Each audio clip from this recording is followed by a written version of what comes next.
Hello everyone and welcome back to another video from Crazy Gamer. In this video, I'm going to show you how to add friends on the FIFA mobile game. So let's get started right away. First of all, open up the FIFA mobile game on your device, and if you're playing for the first time, you will need to complete the basic tutorial levels.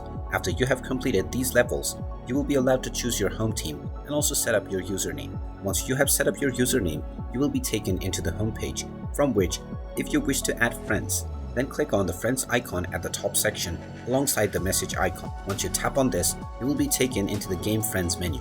If you wish to add someone, simply tap on the plus friend icon at the right side, and now you will be recommended various people that you can add as your friend by simply tapping on the add friend button. You can also tap on the search box and search any user by entering their username. Once you find the user that you wish to add, you can simply tap on the add friend button and you can tap on send request, which will send your friend request to the person right away.